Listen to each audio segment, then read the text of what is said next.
introduce our speaker on the stage. Thank you. Welcome. I don't know if you guys have heard the latest trend, asking men how often they think about the Roman Empire. Maybe we should change it to how often do you think about your favorite teacher? My name is Hassan Kamal, and I'm a co-founder of a startup named Form. And what we do at Form is that we try to solve the issue regarding learning difficulties for young adults. Because we think that if we could move the bell curve for the people who are on the lower end and to the middle, we would solve a lot of the future problems that we are going around and worrying about, like the environment and other stuff. And how do I connect this to simplicity? Well, I find that simplicity, for me at least, is a mindset. And when I think of the simplicity regarding learning or the ability to learn, then I think about that's really the only commodity that we have. The modern man, the modern human, they tend to only work if they have the ability to learn and to adapt. And that's really what I am trying to talk about today. Let's see. Oh, there's slides also. Yeah, that's my face, and that's the title of the talk. So I want you now, after the introduction, to picture a classroom full of students eager to learn, and on the far behind in the classroom, we have somebody called Alex. Alex is creative, smart, fun to be around, but he has ADHD, or dyslexia, or whatever. So he, from the outside looking in, he may be not so interested in learning, or he doesn't like to be in the classroom. But the fact is that there's a lot of things going inside of his head, so a lot of distractions. And that takes me back to the theme of simplicity. I think the path to learning is, the simple path is to try to remove distractions. And in the traditional classroom that we have today, it doesn't maybe work for Alex. So Alex has found coping mechanisms. And one of them that I think about a lot that he uses, I think that we could benefit, all of us that are here today, because times are changing and we need to adapt. So when Alex have any task, whether it's a hard subject or a small task, he panics. And he had panicked a lot of years of his life. But then he thought, maybe if I break it down to small tasks, I can just take it back to this summer. I was climbing the highest mountain of Sweden, Kebnekaise. And when I came to this spot to start the hike, I thought this will never work. I'm a city boy. I thought, where's the elevator up to the mountain? But then I thought of Alex. I thought of, how about just taking one step forward and just be in the moment and try to enjoy the path. And then all of a sudden I was on top. And you may ask now, what does mountains and climbing have to do with learning? Well, I learned a lot that day. Maybe not some things you learn in school. Maybe it was in physics or math. Maybe I could compare it to math and physics. But I learned a lot about myself. I learned a lot about Sweden, the place I've been born in. I learned a lot about nature as a city boy. And I got a lot of confidence, and I felt I could do this. I even thought maybe Mount Everest. No, I'm joking. But I felt the confidence that we at Form tried to instill in people like Alex, so they can unlock potential.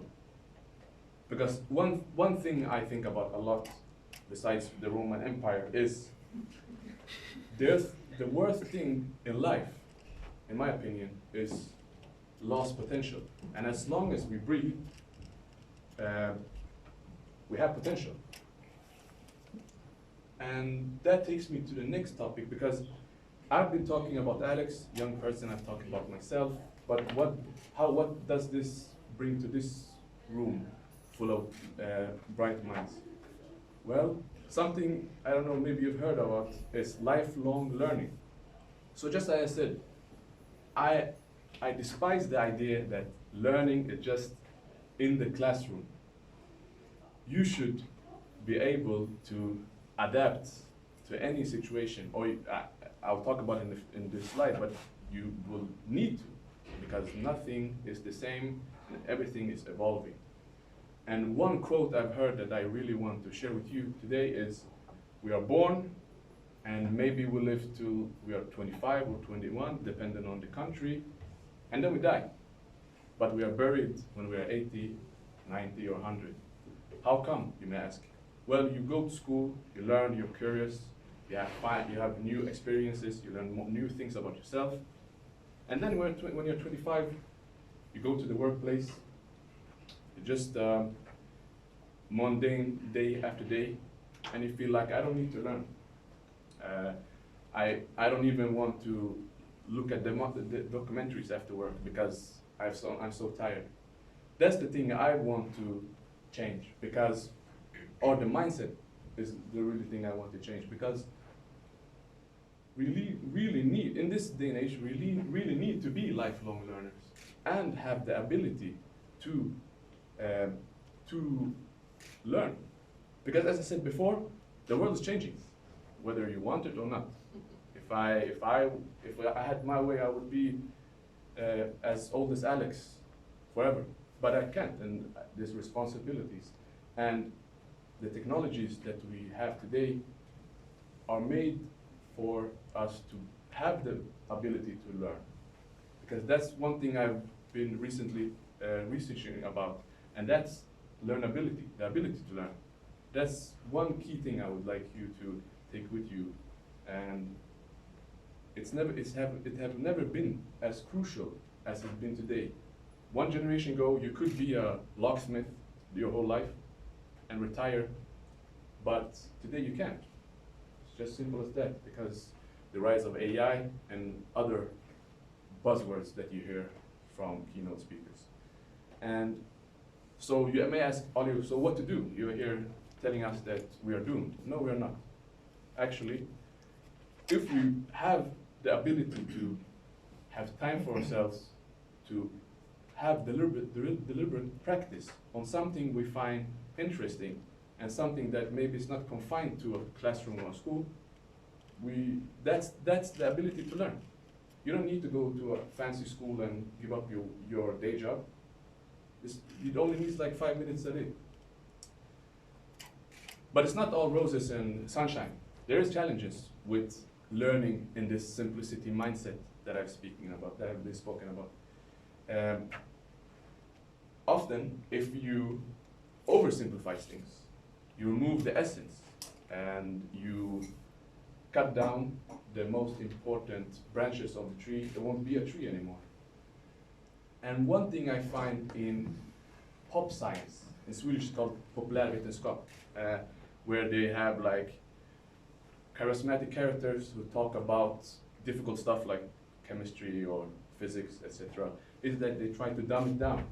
I don't think that's necessary, because one thing I always think about when I think about learning in this simplistic way is, it's not about the content, it's about the context, it's the environment. Is it interesting? Have the person who's trying to teach it passion for what they are teaching? And if they don't have that, then it doesn't matter how easy or simple it is or how difficult it is. It won't be interesting, neither for Alex, because he has difficulties to learn, or for me, because it's not interesting. And also one thing, I mean, like, we have the technology that we have today, and why not use it? There are a lot of talks about that AI may be something that will take our jobs? Maybe they will, maybe they won't. But who said that we will stay at the job that you have today? Who said you would have the mindset you have today? Who said you would have it tomorrow? I think that the importance of harnessing this technology and seeing the privilege that you have with this technology, you have more information in your pocket, in the phone, that the top institute with all the research in it had just one generation ago. And in this, here's where the simplicity lies, because too much information is not easy to understand. That's where you need to break down the task, take one foot before the other, and have your mountain set for success. And that's one of the visions that we have at Formed. We find that personalized learning is one thing that we didn't have.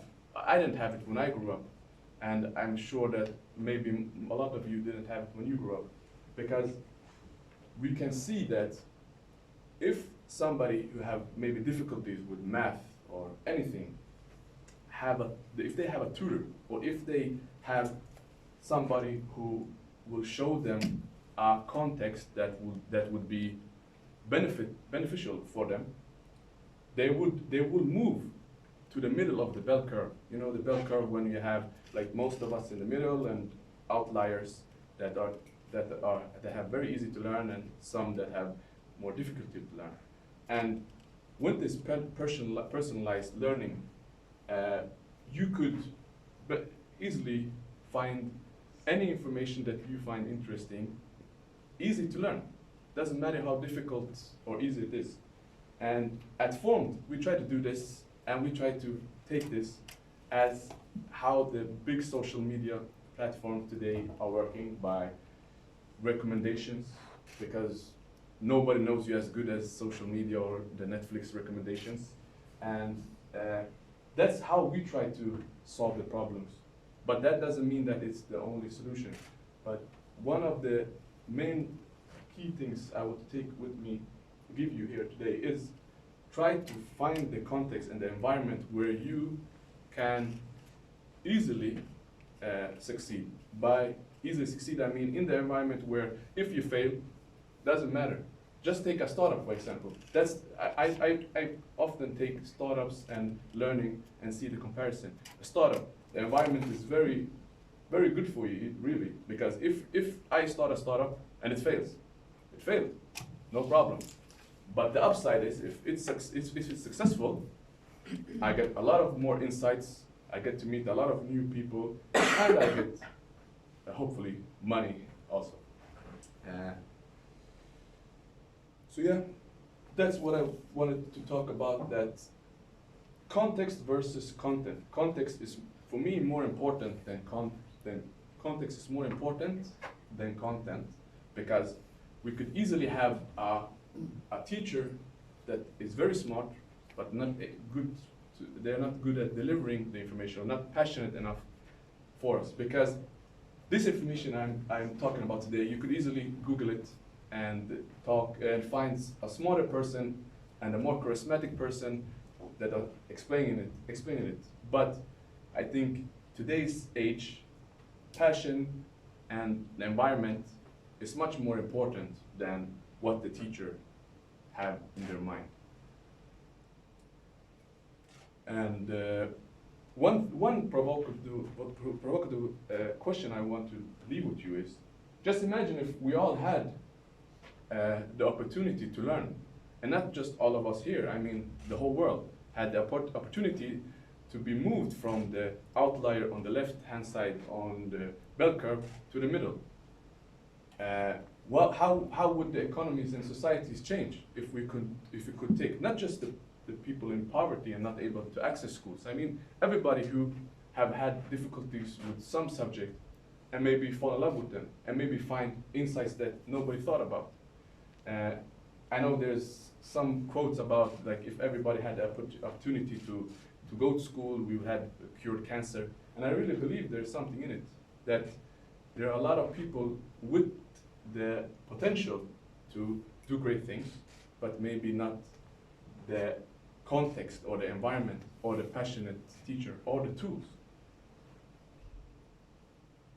And let me just bring it back to simplicity and talk about all of the topics I've talked about today. And as I said, the simplicity mindset is not about taking shortcuts. There were no elevators at CreativeMornings that I could take to the top, but it's taking the complex things and cutting them down to grasp them easier, and having the ability to do that in a context, in an environment that is beneficial. And I hope that what I hope that you take with you today is the lifelong learning ability, and the ability to learn is a very crucial tool to have in these changing times. And as I said in the beginning, I really think that there's no such thing worse than lost potential. And as long as you're breathing, you have potential. So let's aim for the stars, keep on learning, and keeping it simple. Thank you for listening to me, and feel free to connect on our website at Formed, and if you have any feedback about the talk today, whether it's good or bad, feel free to connect with me at LinkedIn, where I'm most active. I have a newsletter regarding education and the bridging to tech. My name is Hassan Kamal. Thank you very much. Thank you.